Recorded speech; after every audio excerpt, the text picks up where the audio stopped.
အားလုံးပဲမင်္ဂလာပါဒါလေးကတော့ဒါကျွန်တော်ပို့ရအသင့်ပေါ့နော်လောက်ထားတဲ့ခေါင်းငယ်ပိုက်ကလေးပါအထူးသဖြင့်ကျွန်တော်ရှိရဝယ်ယူတဲ့ညီကိုတွေအမှားမှားရင်းရင်းနဲ့ဒီခါကျိုးတက်မဲ့ပေါ့နော်ကျွန်တော်ပိုက်ရဲ့ခါမှာဒီကျိုးသေးသေးလေးကိုကျွန်တော်တက်ပေးလိုက်တယ်ပေါ့နော်ရောက်လာလို့ရှိရင်ဒီကျိုးလေးကဒါပိုက်ဒီခွင်းတွေအားလုံးကိုကျွန်တော်အားလုံးခွင်းကောက်ပြီးသားပေါ့နော်အဲ့နေရာမှာခါကျိုးအတွက်ဆိုတပင်ကျိုးပေါ့နော်အခွေလိုက်ကျွန်တော်ထည့်ပေးတာဒီကျိုးစားလေးကိုခောက်ပြီးတော့ဒီကျိုးလေးကိုဖြတ်ပြီးချီပြီးတော့ခါကျိုးလေးကိုထည့်လိုက်အောင်ပဲပေါ့နော်ကျန်တဲ့ဟာတွေကကျအပေါ်ကောင်းကျိုးအောက်ကောင်းကျိုးတွေကအားလုံးအကုန်တက်ပြီးသားအသင့်ပါပဲတက်ဖို့ဆိုလို့ဒီခါကျိုးလေးတစ်ခုပဲရှိတယ်ပေါ့နော်ဒီခါကျိုးကိုဖြတ်လိုက်မိမှာဆိုလို့ပါခါကျိုးကိုဖြတ်လိုက်မိမှာဆိုလို့အဲ့ခါကျိုးကိုဖြတ်တဲ့ခါကျရင်တော့ပိုက်တွေအားလုံးခွင်းကောက်ပြန်ပြီးခွင်းကောက်အောင်ပါပေါ့နော်မိမိနေရဇာတိတွေမှာကဒီပိုက်နဲ့ပတ်သက်လို့ကျွမ်းကျင်တဲ့သူတွေမရှိလို့ရှိရင်ဒီပိုက်ခွင်းကောက်ဖို့ဟာအရန်အခက်အခဲဖြစ်လို့ပါဒါကတော့နှစ်ပင်ကျိုးလေးဒါကနှစ်ပင်ကျိုးပေါ့ဒီအစလေးကိုကြည့်လိုက်လို့ရနှစ်ပင်ရှိရဒီနှစ်ပင်ကျိုးကကြတော့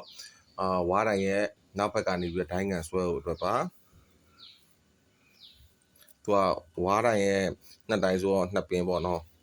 ဒါကကြတော့လေးပင်ကျိုးလေးဒီအစကိုကြည့်လိုက်ကြတာလေးပင်ရှိရခါကြတော့သူကဝါးရဲ့ဘဲညာဒိုင်းကိုနှစ်ပင်ဆိုတော့လေးပင်စာအဲ့လိုမျိုးအားလုံးကိုအစင်သင့်ထည့်ပေးလိုက်ပါတယ်နောက်တစ်ခုကြီးကဒီကျိုးလေးဒီကျိုးလေးကကြတော့ပိုက်ရဲ့အပေါ်စနှခမ်းမှာရှည်ထားရမှာပေါ့နော်ပိုက်အဖွင့်ပိတ်လုပ်တဲ့အခါကျရင်ဒီတစောက်ကိုရှည်ထားပြီးတော့အောက်ကနေပြီးတော့အပေါ်ကလူရက်ကမမီတဲ့အခါကျဒီကျိုးစားလေးနဲ့ဆွဲပြီးတော့ဖွင့်သွားရုံပဲပေါ့နော်ဒါအပေါ်စမှာရှည်ထားတာဘာဒါအောက်စကတော့ရှည်ကြမလို့ပေါ့နော်လက်နဲ့ဆွဲပြီးဖွင့်လို့ရပါတယ်အဲ့အတွက်ဆိုအားလုံးပိုက်ထောင်ရင်လိုအပ်မယ်ဆိုတော့အရာတွေအားလုံးအကုန်လုံးအစင်းလေးဖြစ်အောင်ထည့်ပေးထားပါတယ်လိုအပ်တာကတော့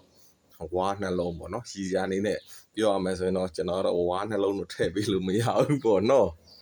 အားကြောင့်ကျွန်တော်ရှိရဝယ်ယူတဲ့ညီကိုတွေအားလုံးစက်တိုက်ရအဆင်ပြေကြပါစေနော်အကယ်၍ကျွန်တော်ရှိရဝယ်ယူတဲ့သူတွေ